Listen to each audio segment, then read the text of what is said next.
The thing about Māori in that period, in the 1830s and running up to 1840, is that many of them were very cosmopolitan by then. You know, Hongi Hika had been off to meet King George. Various other rangatira had been to Port Jackson. When I've been working in archives, I've found, you know, Māori hitching rides from Rio de Janeiro on ships, you know, in the early 1800s. So they were tracking around and they knew quite a lot about the world by the time those transactions were entered into.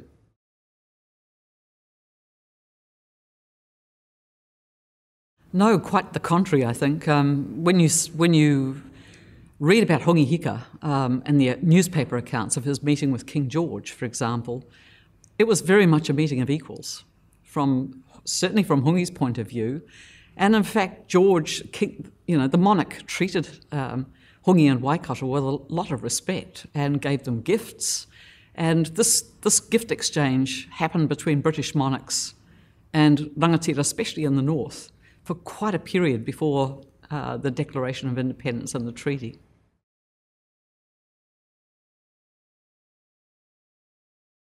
Well, the Declaration was, in a way, this was James Busby's, along with the rangatira, responding to a potential threat from France.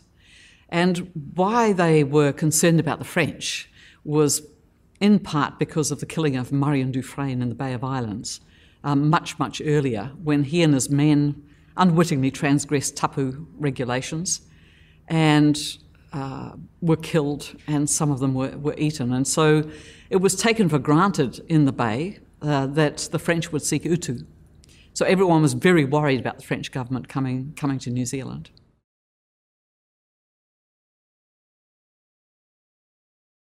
The Declaration was a very firm statement that the rangatira were in command of their own country. And it was in Māori basically claiming for themselves the sovereignty of New Zealand and declaring that to the wider world. That's what that Declaration of Independence was all about, and probably modelled a bit on the American prototype.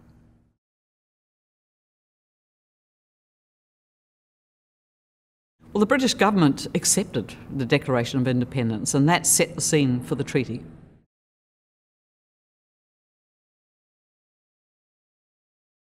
Well, the preamble to needing a treaty was that there was a sudden kind of land rush, if you like, of speculators, people who could see opportunities in New Zealand for land purchase and for resale and making a lot of money. And so there was pressure from the New Zealand company in particular, which was, not with the backing of the British government, came on a speculative journey basically and started buying up large quantities of land. So that forced the hand of the British government.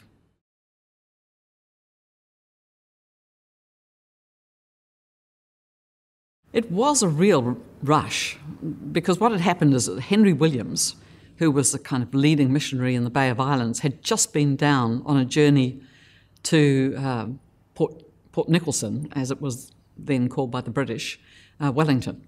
And he'd seen the evidence of speculative land buying by the New Zealand company. And then, so he was alert to what was going on. He came back to the Bay of Islands, and just a couple of days later, Hobson arrives, bearing orders from the British government to sign a treaty with the rangatira. So Williams was aware of the pressure that had arrived on the shores of New Zealand, not in the north, but in Wellington.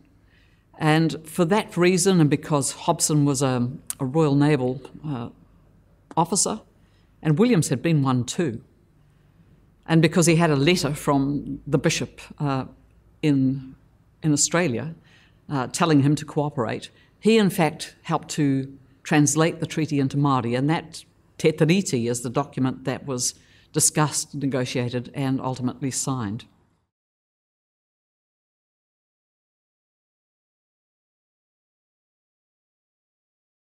Well, for the hearings in the north, many people did a lot of work. And I was one of those, but among many, who went back and looked at, for example, all the missionary documents in Māori that had been produced up to that point, some proclamations in Māori, official correspondence. So we had some idea of how the terms, the key terms in the treaty, were being used at that time. And also Henry Williams had also acted as the translator for the Declaration of Independence. So you can look to see how he used key terms like Kāwanatanga at that time in the Declaration as well. So the debates about, what the rangatira thought when they signed are not ill-informed.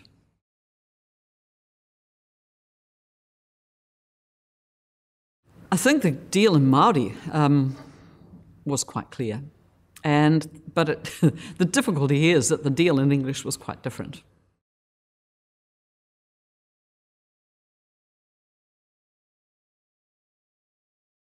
I'm not sure how far it was manipulative or how it was just that the world, Te Ao Māori if you like, at that time, and the world of the British government were very different worlds, basically. They were different ways of being. And so a term like sovereignty, which in English and in Britain at that time has all sorts of loadings associated with it, an absolute unfettered power, exercised, ultimately coming from the monarch, from the sovereign.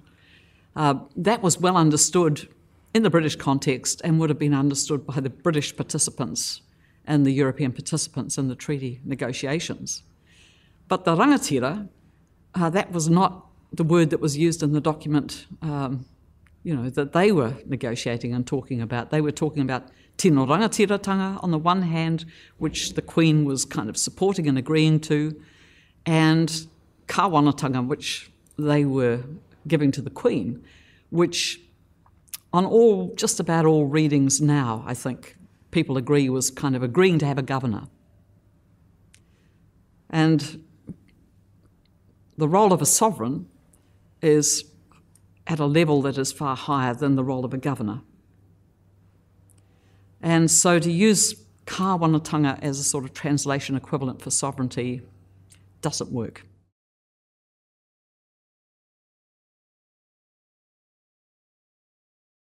Well, I think what we're faced with is a paradox. We're faced with a paradox that, and this is really interesting because way back in the Muri Whenua claim, Meri Penfold and I were asked what did the rangatira think when they signed Te Tiriti, and we kind of came up with a submission to the tribunal at that point, which basically said, we don't think that Kāwanatanga meant sovereignty then, and we don't think it means it now, We said that a long time, right at the beginning of the Waitangi Tribunal process. But at that point, it was just, I suspect it was too difficult to deal with, that particular issue. And so it was very late in the Waitangi Tribunal process and it was on the insistence of Ngāpuhi, that people went back as a tribunal, they went back and looked and asked that question, actually, what did that agreement mean? What did the Crown sign up to? What did the rangatira sign up to? And it was pretty late in the process when that question got formally asked. And the paradox and the conundrum is that everybody's been supposing, I guess, that the English draft, which is what it was, which said that sovereignty had been ceded, it's unequivocal in the English draft. But that was not the document that was discussed and negotiated and signed. That was the document in Māori, which gave to the rangatira, tino Rangatiratanga. The Queen supported that, and just about all the scholarly readings would say that was something very close to sovereignty. It wasn't, of course, because there was no sovereign state in New Zealand. That was a British concept or a European concept, but it was a kind of ultimate authority at that time. And what they gave was Kāwanatanga, which was the right to have a governor. And so there you are. I mean, people have been saying this in the scholarly community for a long time, starting with Ruth Ross. And everybody that really has studied the Māori text of the treaty has come up with the same kinds of, interpretation for generations now, but it was kind of hidden, I suppose.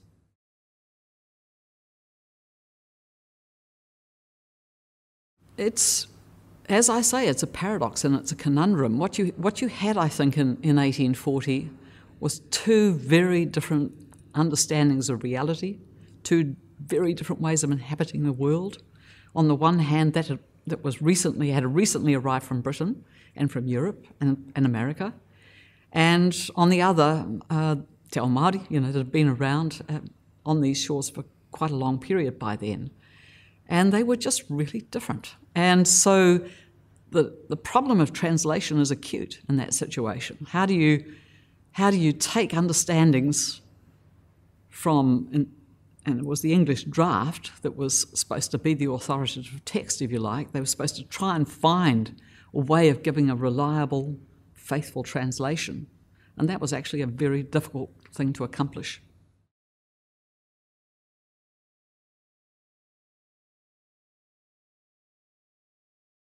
That's really interesting. I mean, what if history is always a bit tricky because, Yeah. I probably prefer to talk about what actually did happen. What they did agree to was not trivial, and that's really important to understand, that under the Te Tiriti, what they agreed to, I think, and it was, if you read the Treaty in Māori, it's a gift exchange.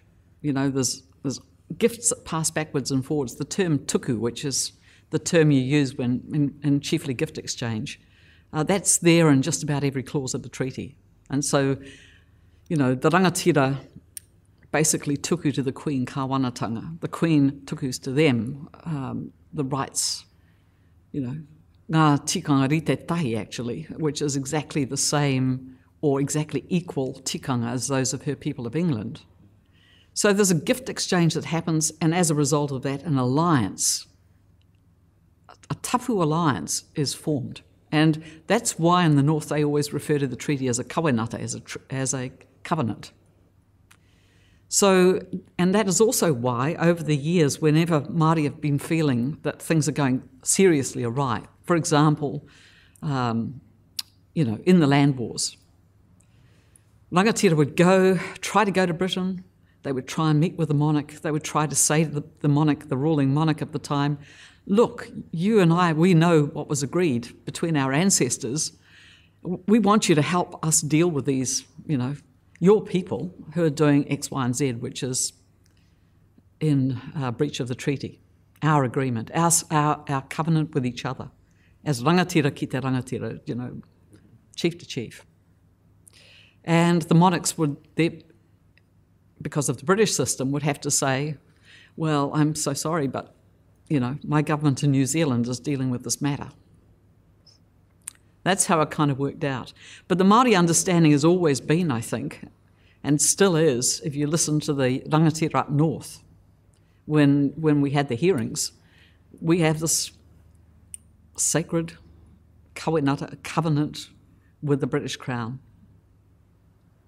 And it's with the Crown. Okay, the Crown now is a New Zealand entity, but the genealogy of the treaty goes back to Hongihika, goes back even further than that to Te Pāhi's son, who met with a British monarch as well. We've had these exchange of gifts have been going on for a long time. We've forged a relationship. We've agreed to respect each other's mana. So it's not the case that nothing was agreed. A lot was agreed.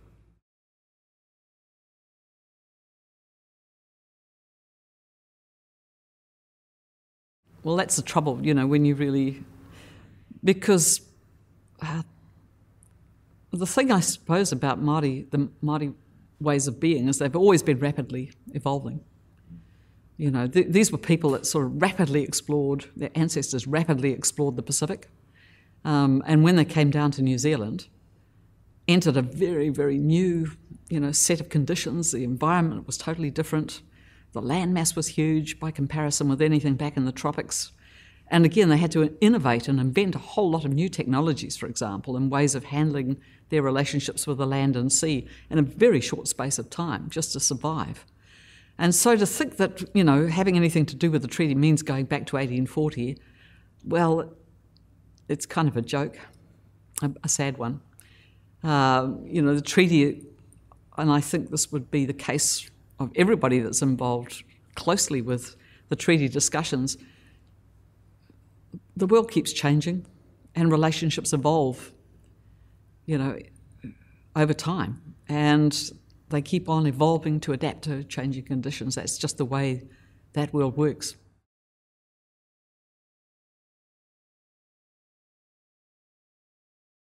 That's a big experiment that has to be worked out. I think that a really good beginning is to understand, what was agreed back in 1840 and to have some sort of sense of what might have happened. I suppose, what if history is not entirely impossible, because many rangatira made suggestions to the government of the day for many, many years. I mean, it's happened right from the beginning, actually, that the rangatira haven't been sitting around, and Māori people haven't been sitting around as passive recipients of British policy or then later New Zealand government policy. They've been in a dialogue always. And so, for example, in the Koimarama conference, people were suggesting at that time, listen, just let us join your council. At that stage, the rangatira were excluded from the executive arm of government that had been set up. They were just kept right out of it. And they said, let's sit down together and we can work things out together. Then your mind and my mind can converge. We've got enough people on your side who can speak Māori and understand us quite well. We've got enough people on our side who can speak English and understand you guys reasonably well. Let's work it out together. That's been the proposal probably right from the beginning. And Māori have always seen advantages in things like democratic systems. It's not the case that the law, for example, is unattractive. And so if that proposal of working it out together instead of ending up, for example, in a war over land, which I think we would all agree was, that was a pretty cynical operation. It was really about land grabbing. And the first Chief Justice of New Zealand, Sir William Martin, felt so strongly about that, he wrote a pamphlet saying that the government of the day had got it completely wrong and they should uphold the treaty. He said, as long as we benefit from this agreement, we must uphold its terms, to paraphrase what he had to say. That was like, the Chief Justice of New Zealand, now retired, standing up and saying to the governor of the time, you are right out of line. What you're doing here is profoundly wrong. That's what happened in the middle of the land wars. So there were Europeans who agreed with the rangatira that it would be better if there was conversation instead of fighting, for example.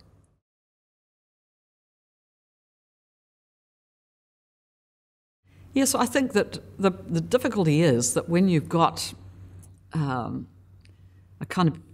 history that has meant that Māori life in many ways for a long, long time sort of was thrust off to the margins, was sequestered, it was kind of isolated in many ways. The first people that really tackled that was Sir Apiranangata and that cohort at the turn of the 20th century, and they really got in there and said, look, they sent contingents of soldiers away to World War I.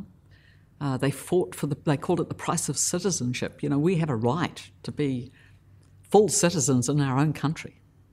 And they fought for that, and they were having a conversation with the governments of the day about matters like land and the language and all sorts of things. And those conversations have carried on into the present. And at that time, actually, at the turn of that century, there were a lot of Europeans that really did participate in a quite equal conversation in many ways.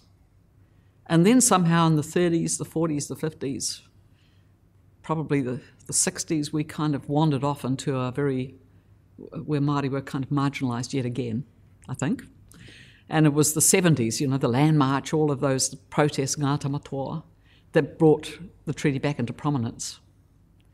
And so now we're kind of figuring out, okay, having made strangers of each other, mainstream New Zealand made strangers of Māori for quite a long time, really.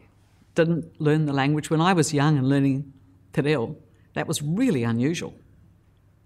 You know, when I was first trying to navigate my way through Te Ao Māori and learn the reo with the help of some fantastic elders, that was really unusual. And people thought it was kind of mad, actually. Not the done thing. And, you know, pitying my mum and dad a bit, you know, especially. But for me, it's been a joy. I've had so much fun, you know, being part of that world as well as. And I think people are missing out on so much, not understanding what's there in their own country. The riches there are to discover are just fantastic.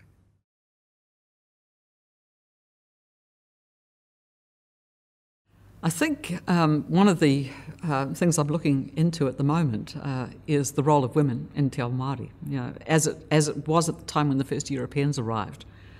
A lot of big surprises there. You know, you look into the documents and you find, for example, the Europeans universally saying women and children are not struck. They're not hit.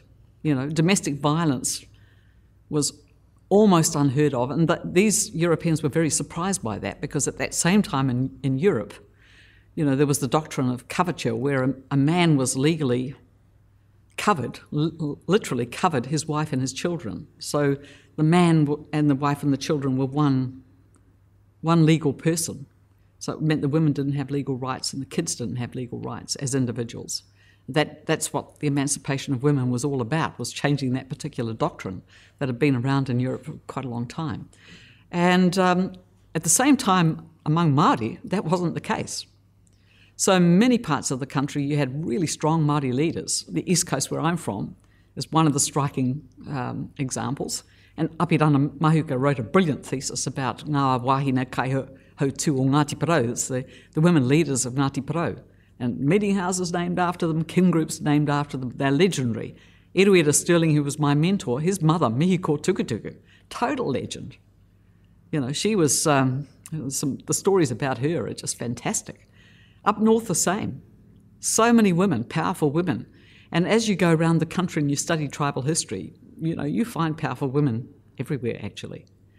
And this thing about kids not being struck, a lack of domestic violence, women having the capacity to play leadership roles, that's been almost edited out of our history. There's many urban Māori today who probably believe the once were warriors myth, that if you're going to be a bro, a strong Māori warrior type male, you know, striking and hitting and abusing women and children is part of that. Absolutely not, according to tikanga. Absolutely not. It's a really tragic kind of colonial myth. Really tragic. That sort of stuff came in because at that stage, the use of physical discipline for women and kids was common in Britain. And it wasn't here. And so I can give you about 30 different European, Marsden, you know, Taylor, Shortland, the list goes on, and they're all saying the same thing. They're saying, you know, the women are not, and the children are not struck. You've got kids 4 years old going to a hui, asking questions of the old people and being answered and so on. A really different picture of domestic life than we now have. And so women, I think, you know, Hone Sadler, who was a key player in the Ngāpuhi claim, he wrote a thesis about powerful women leaders in the north. So the role of women, and women fought, Māori women also fought for suffrage. And the fact that they had legal property rights and rights to leadership at a time when European women didn't have them, I think, must have added impetus must have helped, you know, set the path for New Zealand becoming the first country in the world to give those rights to women legally.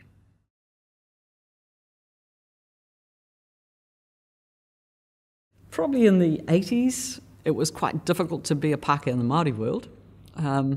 Before then, it was so you know, it was so strange and odd. When I used to go to the marae with Eruera in our media, and Eruera would say to me, "Ani, tikina mai ngā pēke," you know, go and fetch the bags, you know, and I'd go trotting off and get the bags.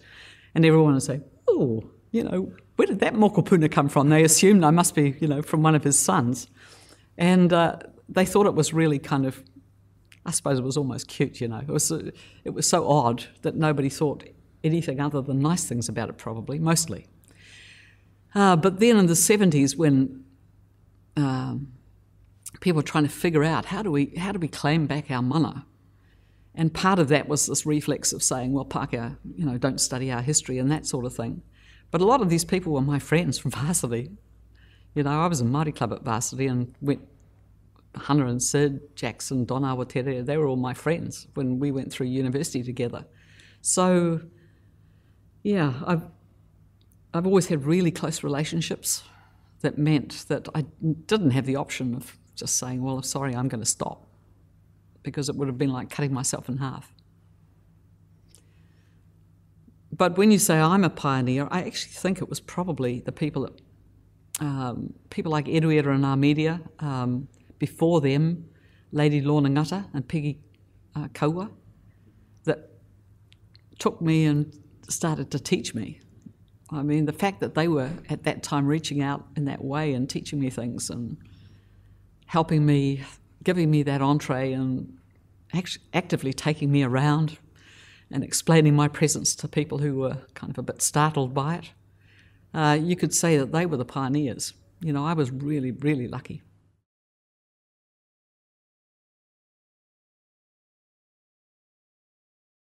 Well, when I think about, you know, the history of democracy in New Zealand, if you like, Māori institutions were founded on debate. I mean, there wasn't any easy assumption of downward, you know, top-down structures, because that kind of authority, you know, mana was really about your relationships with others, and you had to exert hospitality, you had to show care, manaakitanga, you had to be able to look after the people in order to be trusted as their leader. And if you didn't do those things, your mana was at grave risk. And in fact, you know, you were likely to be at the head of your people in battle and turn around and suddenly find that all vanished, you know, if you really abused your role. There were different ways of disposing of leaders in those days. And they did. And so it was a very democratic kind of society and very robust debate. And equally, the people that came out to New Zealand from Britain, so many of them were wanting to get away from the kind of hierarchy, the top-down, you know, structures that said, if you happen to be born into the lower middle class, there you shall stay forever, and if you happen to be a working class person, that's your lot in life. Forget about, you know, an education, forget about being, you know, a highly qualified professional or a leader. They didn't want that. And so they also developed a very robust tradition of debate when they came out to New Zealand. And I'm a Kiwi, you know, I'm sort of a Kiwi through and through. My family have been here for quite a long time, and I've spent a lot of time on marae. And this whole idea of tugging the forelock to people in authority just doesn't sit well with me. I don't think it's a very Kiwi habit of mind at all. And the fact that, you know, you have systems which are, as you say, generating poverty on a very large scale now. We're doing a lot of work in low decile schools. Yes, largely it's Māori and Pacific Island people, but it's not just them. You know, we're getting these enormous gaps. We are actually recreating feudalism in New Zealand. Everything that our ancestors wanted to get away from, we're in the process of re-erecting, and I think that's quite tragic.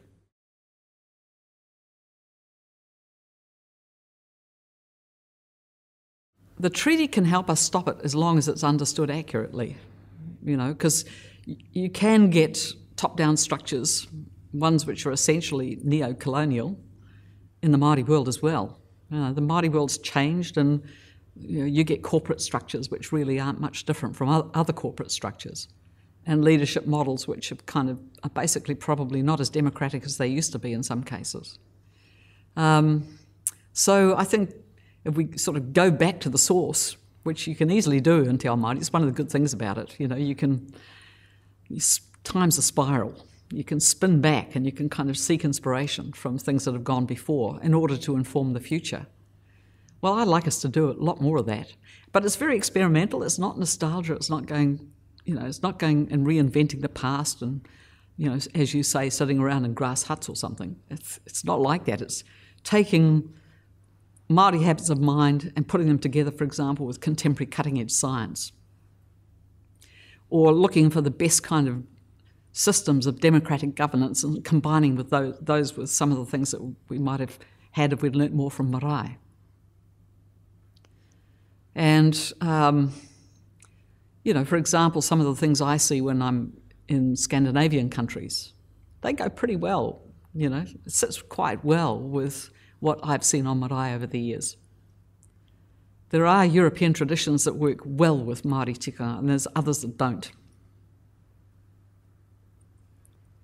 And I suspect if we brought together the best, the ones that are much more egalitarian, where people are free to speak their minds, where democracy is highly valued, brought that together with, for example, the legacy of decision-making through open debate on marae, we would end up with a society which is probably a lot nicer for a lot of people to live in.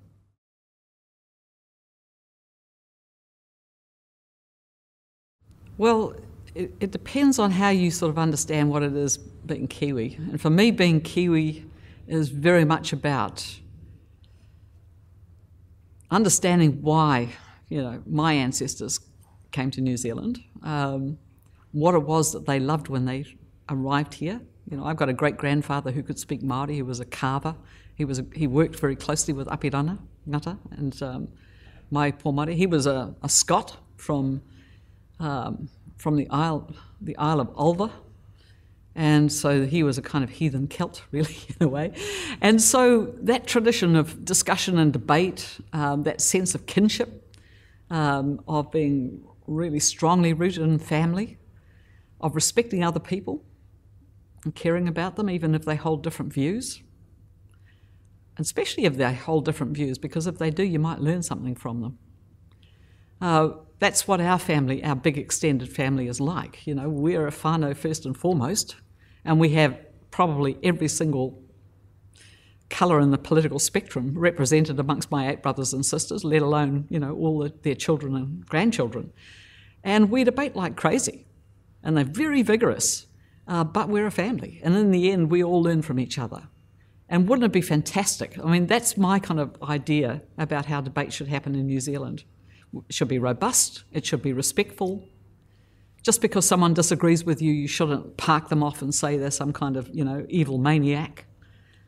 The chances are that you could learn something from them if you really listened. And then try to find that common ground, that shared future that we all really want.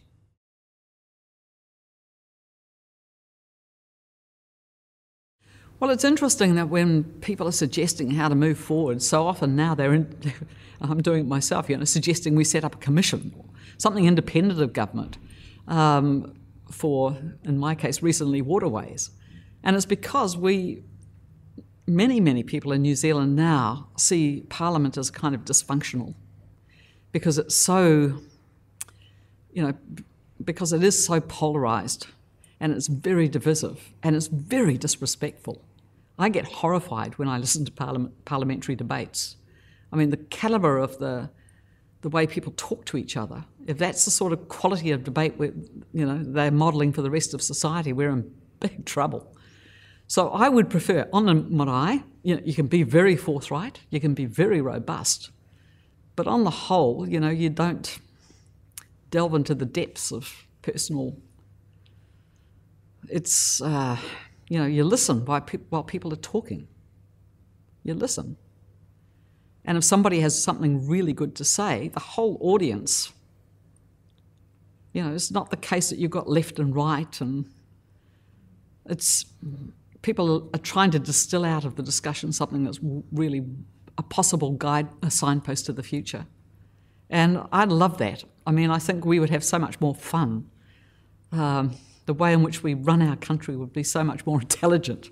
So often it seems to me that we crash down to the sort of, it's a race to the bottom in both the calibre and the quality of the debate, because if someone has a good idea on the so-called left, then the right are never going to do it, and vice versa. And so where do we get the smart, futuristic, totally focused on what's good for the country? Where do we get that kind of thinking coming through? Only by accident, really.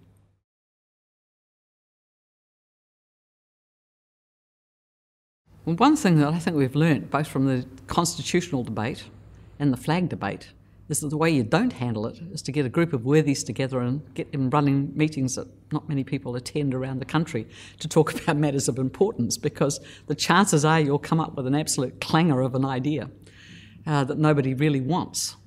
I think Rangi Nui Walker actually said something I really liked. He was talking about Māori TV when a couple of their top journalists left because of interference, political interference. And he said, basically, Māori TV ought to be like a marae, where your words are shone upon by the sun and blown about by the wind. And that way the truth will emerge. That's the way I look at it. I think you need to have very open discussions.